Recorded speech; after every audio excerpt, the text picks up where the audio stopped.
Vande Mataram. Purvanchal live देख रहे हैं आप। मैं हूं आपके साथ काजल ठाकुर। खबर गोंडा से है, जहां उत्तर प्रदेश के मुख्यमंत्री योगी आदित्यनाथ के निर्देश पर कैबिनेट मंत्री राकेश सचान, राज्य मंत्री अनूप प्रधान, वाल्मीकि और स्वास्थ्य मंत्री ने जिस तरीके के निर्देश दिए, आपको बता दें कि रविंद्र जायसवाल 1 दिवसीय दौरे पर गोंडा और 3 दिवसीय दौरे पर देवी पाटन मंडल पहुंचे। तीनों मंत्री गोंडा के कई विभागों का औचक निरीक्षण करने में जुटे हुए हैं। कैबिनेट मंत्री राकेश सचान के साथ राज्य मंत्री अनूप प्रधान और उनके साथ साथ में राज्य मंत्री रविंद्र जायसवाल गोंडा के सर्किट हाउस पहुंचे। वहीं कैबिनेट मंत्री राकेश सचान ने निर्मित हो रहे मेडिकल कॉलेज का औचक निरीक्षण किया और कामों में तेजी लाने के निर्देश दिए। तो उसके बाद कैबिनेट मंत्री नवीन गल्ला मंडी पहुंचे और गेहूं क्रय केंद्रों का औचक निरीक्षण किया। कैबिनेट मंत्री गोंडा जिले के अस्पताल पहुंचे, जहां पर मुख्य चिकित्सा अधीक्षक को जमकर फटकार लगाई, क्योंकि वहां पर कुछ स्वास्थ्यकर्मी बिना छुट्टी के अनुपस्थित मिले।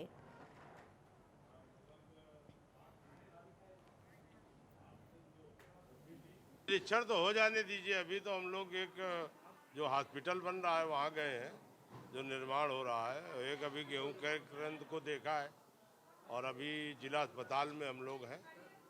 और इसके बाद अभी गौशाला में भी जाना है, प्राइमरी स्कूल में भी जाना है और सार्वजनिक वितरण प्रणाली का जो विक्रय केंद्र है वहाँ पे भी पहुँचेंगे और अपने आंगनवाड़ी केंद्र को भी देखेंगे। तो सब जगह निरीक्षण हो रहे हैं और उसमें अभी जिला अस्पताल में कुछ लोग बता नहीं पाए, अभी प्रेजेंटेशन में बताएंगे उपस्थिति और दवा वितरण। और ये जो है सब, चूँकि अमृत महोत्सव चल रहा है, मुख्यमंत्री जी के निर्देश पे पूरे उत्तर प्रदेश में पीएससी में मेले लगाए जा रहे हैं। प्रतापगढ़ में एसपी सत्यपाल अंतिल ने 28 पुलिसकर्मियों का ट्रांसफर कर दिया है और बताया जा रहा है कि ये सभी वो पुलिसकर्मी हैं जो काफी लंबे समय से एक ही जगह पर काम कर रहे थे। इसी के चलते इनका ट्रांसफर किया गया है। एसपी के कदम को कानून व्यवस्था में सुधार के लिए अच्छा प्रयास बताया गया।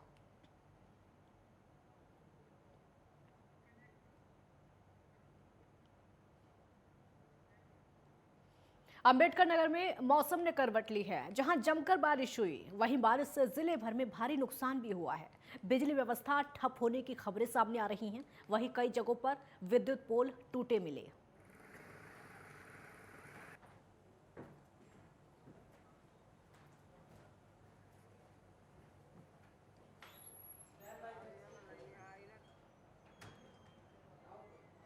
अंबेडकर नगर में कटका थाना क्षेत्र के अमडी गांव में पुलिस ने बड़ी कार्रवाई की है और जहां पुलिस ने नशे कारोबार के खिलाफ कार्रवाई करके एक गोदाम में छापेमारी की है। यहां से 500 लीटर अवैध ताड़ी बरामद की है और फिलहाल आबकारी अधिनियम के तहत मुकदमा दर्ज करके पुलिस ने आरोपी को जेल भेज दिया है।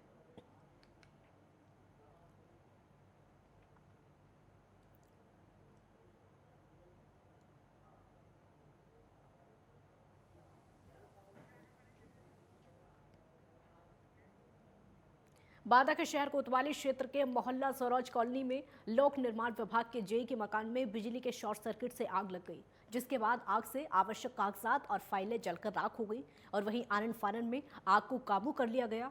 घटना की सूचना सिविल लाइन पुलिस चौकी और विभाग के उच्च अधिकारियों को दी गई।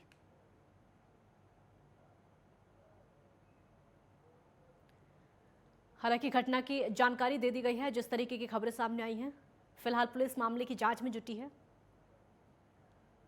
आग लगने की जब सूचना मिली, हालांकि आग लगने की वजह से जितनी फाइलें वहां पर रखी हुई थी, जितने कागजात वहां पर रखे हुए थे, पूरी तरह जलकर राख हो चुके हैं। उसके अलावा कुछ मशीनें भी थी, जो कि तस्वीरों में आप देख सकते हैं। इन सभी किताबों में आग लग गई और जलकर राख हो गई है। मेरा नाम सुरेंद्र कुमार है। मैं जेई हूँ CD2 PWD बांदा में। क्या मामला, क्या घटना हो गई है? ये करीब कल सुबह की बात है, 3:45 बजे के आसपास हम लोग सोए थे अंदर, तो धुआं सा आया केबल जलने की। जब हम लोग उसको देखते हुए आए तो यहाँ हमारा जो ऑफिस वाला कमरा था, इसमें बहुत तेज़ धुआं था और आग की लपटें जा रही थी। मैंने दरवाज़ा खोला तो दरवाज़ा दूसरा पैनल फाड़ते हुए आग बाहर को निकली। फिर हम लोग जल्दी जल्दी देखिए लाइट कट गई थी तो पानी डालने में कोई दिक्कत नहीं लग रही थी, तो हम लोगों ने उसको पानी डाल के किसी तरह से बुझाया है, जिसमें हमारे सब ये काफ़ी सरकारी रिकॉर्ड थे, एमडी थी और लॉगबुक थी, एस्टीमेट थे और तमाम ज़रूरी सर्कुलर्स थे, ये सब अधिकांशतः जल गए हैं सब। बस्ती हरैया तहसील के केसरी गांव में अवैध अतिक्रमण पर प्रशासन का बुलडोजर चला है, जहां अवैध रूप से बने पक्के मकानों पर बुलडोजर चलाया गया। वहीं बरसों से तालाब पर अवैध रूप से पक्का मकान बनाकर रह रहे घरों को बुलडोजर ढा दिया गया है। हालांकि तहसीलदार सतेंद्र सिंह और पुलिस प्रशासन की मौजूदगी में 3 मकानों को गिराया गया। पक्के मकान गिराते समय बड़ी संख्या में पुलिस बल वहां पर मौजूद रहा ताकि प्रशासन की कार्रवाई में किसी तरह का खलल ना पड़े।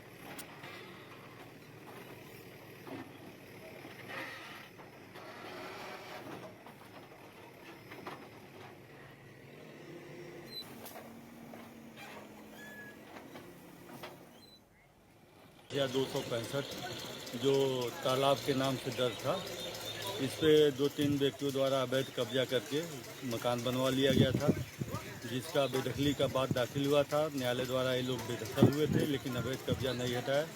फिर माननीय उच्च न्यायालय के आदेश के क्रम में इनको आज बेदखल किया गया है।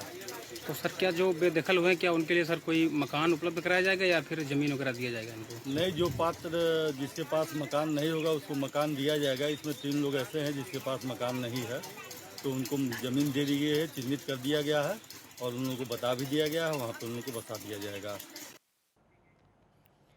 जालौन के माधोगढ़ क्षेत्र में ग्रामीण इलाकों में प्रशासन का बुलडोजर चला है, जहां मजिस्ट्रेट पुष्कर नाथ के नेतृत्व में अवैध अतिक्रमण को हटाया गया।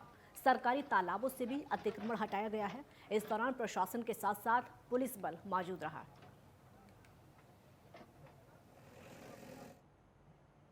जालौन की साइबर क्राइम सेल और उरई कोतवाली पुलिस को संयुक्त रूप से बड़ी कामयाबी मिली है। टीम ने संयुक्त ऑपरेशन के दौरान 2 शातिर साइबर ठगों को गिरफ्तार किया है। दोनों आरोपी वाहन मालिकों के साथ ठगी करते हुए फर्जी तरीके से बीमा प्रमाण पत्र की कॉपियां बनाकर देते थे और उनसे रुपए वसूलते थे। और वहीं मामले का खुलासा करते हुए जालौन के पुलिस अधीक्षक रवि कुमार ने बताया कि 2 मई को पंकज कुमार पुत्र धर्मवीर निवासी इंदिरा नगर विजय विक्रम पैलेस के पास रहने वाले ने पुलिस को सूचना दी, जिससे कि उससे अपने ई रिक्शा का 5,500 रुपये में बीमा कराया था, लेकिन ये बीमा फर्जी था, जिस पर साइबर क्राइम और उरई पुलिस ने संयुक्त कार्रवाई की। जनपद की साइबर सेल ने एक गुड वर्क किया है, जिसमें 2 लोगों की गिरफ्तारी की गई है उरई कोतवाली क्षेत्र से। ये दोनों व्यक्ति, एक का नाम अभय प्रताप सिंह है और एक दूसरा रवि कुमार पाल है। ये दोनों व्यक्ति जो पकड़े गए हैं, उनका अपराध ये है कि ये लोग फर्जी वाहनों का बीमा प्रपत्र बनाते थे। इसमें ऊपर में लोग जो है जो लेटर बनाते थे, बीमा वाला कागज जो जारी करते थे, उसमें गाड़ी की जो गाड़ी का नंबर है और नाम ऊपर में सही रखते थे, नीचे 2 व्हीलर की जगह 4 व्हीलर कर देते थे, 4 व्हीलर की जगह 2 व्हीलर करके ऐसे ये इंश्योरेंस की भी चोरी करते थे और जो वाहन स्वामी है उनको भी गुमराह करके अवैध धन अर्जन करते थे। बस्ती के रधौली थाना क्षेत्र के एक गांव में लड़की के साथ गैंगरेप का मामला सामने आया है, जहां 3 युवकों ने लड़की के साथ गैंगरेप किया और वहीं पीड़िता जब अपने घर पहुंची तो घर वालों को आपबीती बताई, जिसके बाद इस घटना की सूचना पुलिस को दी गई। वहीं लड़की की तहरीर पर पुलिस ने मुकदमा दर्ज कर लिया है। 3 आरोपियों को गिरफ्तार भी कर लिया है।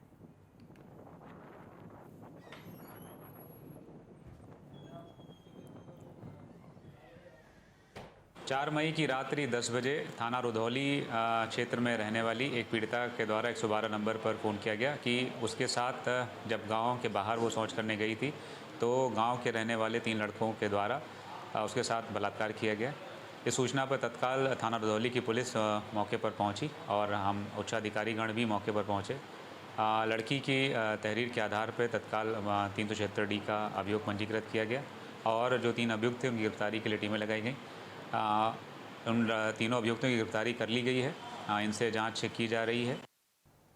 कैबिनेट मंत्री राकेश सचान ने गोंडा का दौरा किया। इस दौरान उन्होंने निर्माणाधीन राजकीय मेडिकल कॉलेज का निरीक्षण किया। राकेश सचान के साथ राज्य मंत्री अनूप प्रधान वाल्मीकि और राज्य मंत्री रविंद्र जायसवाल मौजूद रहे, जिसके बाद तीनों मंत्रियों ने पीएचसी पंतनगर का भी निरीक्षण किया। और आपको बता दें कि सर्किट हाउस में तीनों मंत्रियों को सलामी दी गई, वहीं सर्किट हाउस में जिला प्रशासन के अधिकारियों के साथ बैठक की गई।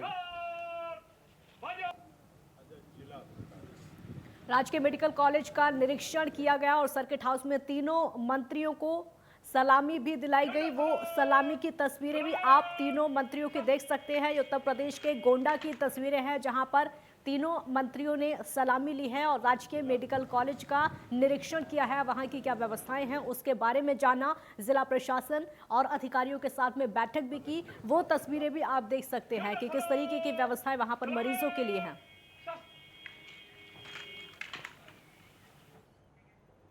एक छोटे से ब्रेक के लिए यहाँ पर रुकेंगे, जल्द लौटेंगे।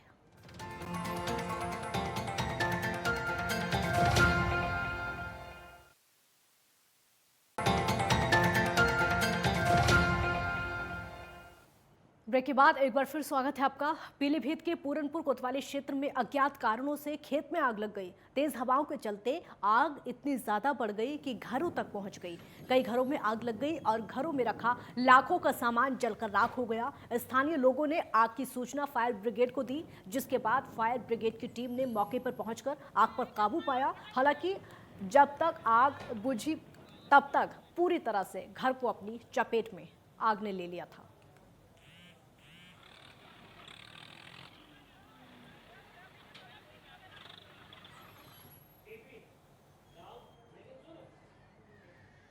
बांदा के गौसीपुर में यमुना नदी में 3 युवक डूब गए और बताया जा रहा है कि युवकों के बीच में यमुना नदी को पार करने की शर्त लगाई गई थी और इसी के चलते तीनों ने नदी में छलांग लगा दी थी। लेकिन बीच मझधार में पहुंचने के बाद युवक डूब गए, जिसके बाद कुछ युवकों ने मल्हारों को सूचना दी। मल्हारों ने तीनों युवकों की काफ़ी खोजबीन की, लेकिन तीनों युवक नहीं मिले। मल्हारों ने जिला पुलिस को घटना की जानकारी दी, जिसके बाद पुलिस मौके पर पहुंची और तीनों युवकों के रेस्क्यू में जुट गई। रेस्क्यू ऑपरेशन अभी भी जारी है, जिसके लिए प्रयागराज से एनडीआरएफ की टीम को बुलाया गया। मौके पर पैलानी के तहसीलदार तिमराज सिंह और नायब तहसीलदार समेत सीओ भी मौजूद हैं।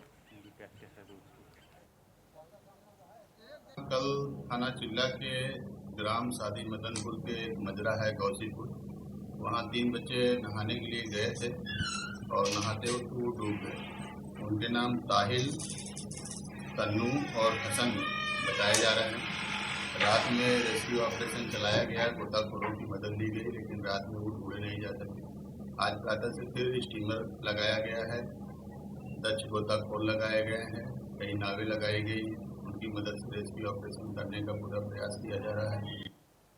झांसी में अपराधियों के खिलाफ एक्शन जारी है। इसी कड़ी में वरिष्ठ पुलिस अधीक्षक शिवहरी मीणा के नेतृत्व में घाट लहचूरा पर चेकिंग अभियान चलाया जा रहा है। इस दौरान एक युवक बाइक पर आता दिखा, जिसे पुलिस ने रुकने का इशारा किया, लेकिन बाइक रोकने के बजाय वो भागने लगा। इस दौरान बाइक सवार बदमाश ने पुलिस पर फायरिंग कर दी। जवाबी कार्रवाई करते हुए पुलिस ने भी उस पर फायरिंग की और उसे गिरफ्तार कर लिया। गिरफ्तार बदमाश पर हत्या समेत अलग अलग गंभीर धाराओं में करीब आधा दर्जन केस दर्ज हैं। एक 25,000 का इनामी बदमाश है, इसका नाम है खिप्पू और पुष्पेन, और ये इटाल गांव का रहने वाला है और हमारे मुकदमा अपराध संख्या 52/22 में ये वांछित था और आज ये मुठभेड़ हुई है। हमारी पुलिस टीम जो है चेकिंग कर रही थी यहाँ वाला घाट पे, तो मुखबिर की सूचना भी पता चला कि से आ रहा है। तो जब इसको घेरने का प्रयास किया तो इसने पुलिस को फायरिंग की। जवाब में पुलिस ने भी फायरिंग की तो इसको चोट दी आई है, गोली लगी है पैर में और उसको इलाज हुआ। कैबिनेट मंत्री सुरेश खन्ना, राज्य मंत्री दानिश आजाद और दिनेश खटीक रायबरेली पहुंचे, जहां जन प्रतिनिधियों से मुलाकात के बाद पीडब्ल्यूडी गेस्ट हाउस में रात्रि विश्राम किया। वहीं दौरे के दूसरे दिन गुरुवार को सबसे पहले स्वच्छता के तहत चलाई जा रही योजनाओं की हकीकत जानने के लिए शहर से जुड़े कप्तान का पुरवा पहुंचे और वहां पर साफ सफाई की व्यवस्था देखी गई और बस अड्डे पहुंचकर अतिक्रमण को हटवाने के निर्देश दिए। वहीं कैबिनेट मंत्री स्वास्थ्य सेवाओं को जानने के लिए जिला अस्पताल पहुंचे और वहां पर साफ सफाई की व्यवस्थाओं को देखकर मरीजों से सरकार से मिलने वाली योजनाओं के बारे में पूछा और इसके बाद सभी अधिकारियों के साथ कैबिनेट मंत्री ने शहर स्थित कान्हा गौशाला में निरीक्षण किया। कानून व्यवस्था और विकास कार्यों की समीक्षा के लिए रायबरेली आया है।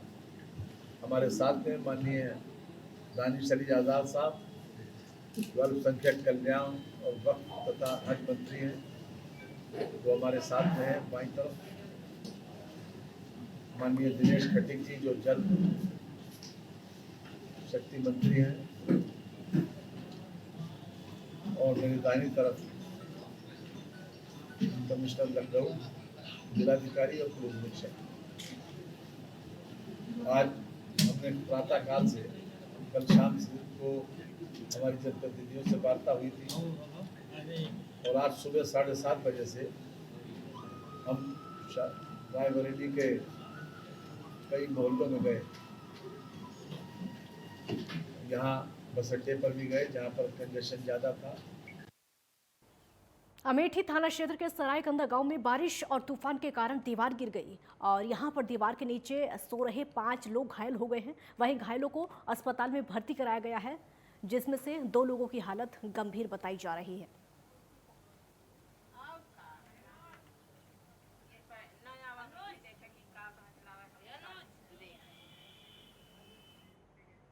लखनऊ के अमीनाबाद में प्रशासन का बुलडोजर चला है, जहां पर मंदिर की आड़ में अवैध बाजार चल रहा था और वहीं अवैध कॉम्प्लेक्स को भी ढहाने का काम किया गया है। इस मौके पर भारी पुलिस बल और अधिकारी मौजूद रहे।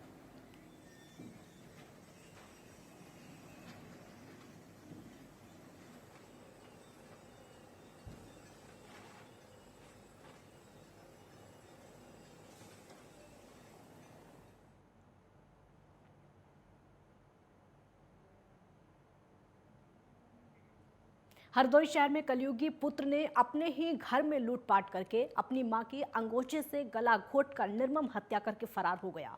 हरदोई में मां और बेटे जैसे पवित्र रिश्ते को शर्मसार करने वाला एक मामला सामने आया है, जहां पर एक कलयुगी पुत्र ने अपने ही घर में लूटपाट करके अपनी मां की गला घोंटकर निर्मम हत्या कर दी और फरार हो गया। वहीं घटना की जानकारी बड़े भाई के घर वापस लौटने पर हुई, जिसके बाद पूरे इलाके में सनसनी फैल गई। मामला शहर के बीचों बीच हत्या की वारदात का था, तो आनंद फानन में मौके पर भीड़ इकट्ठी हो गई। घटना की जानकारी पाकर पुलिस के अधिकारी मौके पर पहुंचे। पुलिस मां की हत्या करके फरार हुए कलयुगी बेटे की तलाश करके जल्द उसकी गिरफ्तारी का दावा कर रही है।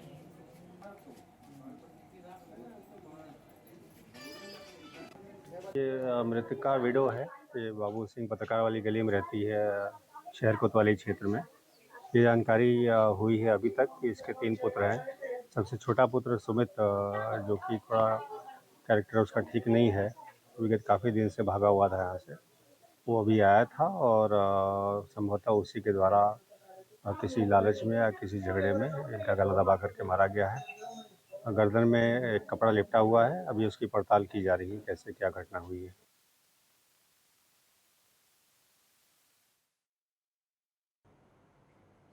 उत्तर प्रदेश के मुख्यमंत्री योगी आदित्यनाथ का उत्तराखंड दौरे का तीसरा दिन है और वहीं सीएम ने हरिद्वार में भागीरथी पर्यटक आवास गृह का बटन दबाकर लोकार्पण किया है। वहीं उसके बाद योगी ने पुष्कर सिंह धामी को चाबी सौंप दी। ये रिपोर्ट आप देखिए।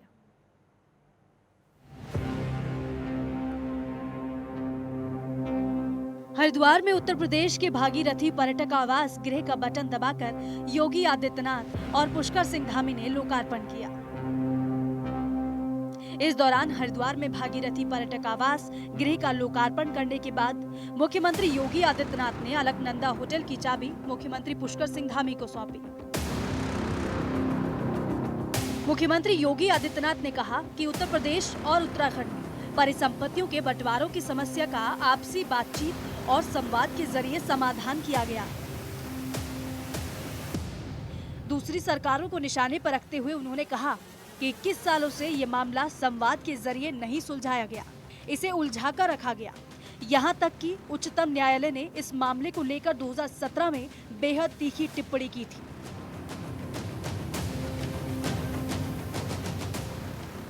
वहीं सीएम योगी ने कहा कि उत्तराखंड पर्यटन मामले में विश्व मानचित्र में अग्रणी राज्य है। यहाँ स्पिरिचुअल टूरिज्म के साथ साथ इको टूरिज्म की अनंत संभावना है। उन्होंने नए भारत के विकास के लिए प्रधानमंत्री नरेंद्र मोदी के विजन की सराहना करते हुए कहा कि देश में विकास करना है और नए भारत का निर्माण करना है तो हमें आधुनिक विकास के साथ साथ आध्यात्मिक और शैक्षणिक विकास की अवधारणा विजन का अनुपालन करना होगा। आतिथ्य सत्कार का उत्तराखंड की परंपरा का उसको आगे बढ़ाने के लिए तत्पर होना होगा और पूरा देश आना चाहता है। यानी आप 4 धाम की 6 महीने की यात्रा में ही देखेंगे इतना कुछ आप लोग यहाँ के माध्यम से समृद्धि ला सकते हैं इसके माध्यम से, बहुत कुछ संभावनाएं। और फिर मैं उत्तराखंड की जब बात करता हूं तो उत्तराखंड में हर सीजन में अलग अलग प्रकार की संभावनाएं होती हैं। भाई जब 4 धाम की यात्रा बंद होगी तो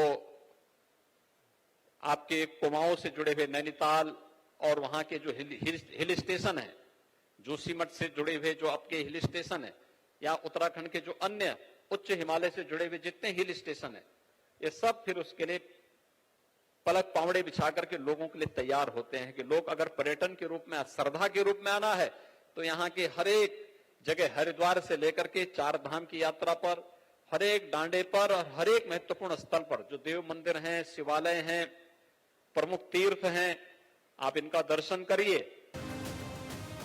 अयोध्या में श्री राम जन्मभूमि मंदिर निर्माण का उल्लेख करते हुए सीएम योगी ने कहा कि अयोध्या अब विश्व की सर्वाधिक प्रतिष्ठित धार्मिक नगरी के रूप में विकसित हो रही है। वहीं मुख्यमंत्री पुष्कर सिंह धामी ने कहा कि जब हम नए भारत के विकास की बात करते हैं तो उसका मतलब भारत के केवल भौतिक विकास से नहीं है। नए भारत के विकास का मतलब भारत के आध्यात्मिक विकास से भी है। कहा कि बचपन से हम ये नारा सुनते और लगाते आ रहे थे कि रामलला हम आएंगे, मंदिर वहीं बनाएंगे। आज प्रधानमंत्री नरेंद्र मोदी के नेतृत्व में और उत्तर प्रदेश के मुख्यमंत्री योगी आदित्यनाथ के संयोजन और संचालन में ये न सिर्फ साकार हुआ, बल्कि अयोध्या में श्री राम जन्मभूमि मंदिर का निर्माण पूरे विश्व में आध्यात्मिक केंद्र के रूप में परिलक्षित हो रहा है, निर्मित हो रहा है। सीएम ने भारतमाला सड़क निर्माण प्रोजेक्ट को देश और उत्तराखंड के विकास के लिए महत्वपूर्ण बताया। आज वापस टूटी बंटवारे के रूप में उधर भागीरथी पर्यटक आवास मेरा प्रारंभ हो गया और अलकनंदा पर्यटक आवास जो है उत्तराखंड को मिल गया।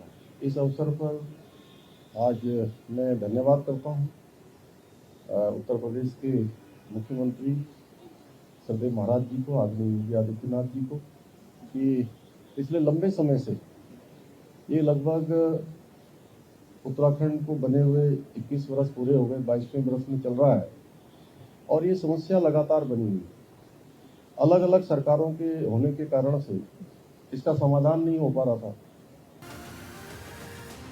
हरिद्वार सांसद डॉक्टर रमेश पोखरियाल निशंक ने योगी आदित्यनाथ और सीएम पुष्कर सिंह धामी को बड़े भाई और छोटे भाई की संज्ञा दी है।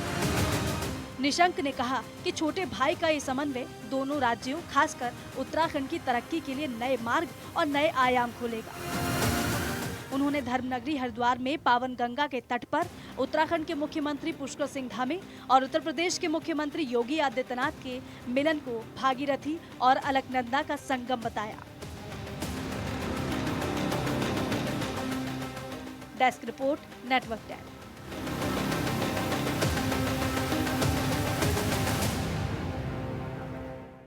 खबरों में फिलहाल इतना ही। देखते रहिए नेटवर्क 10। जय हिंद।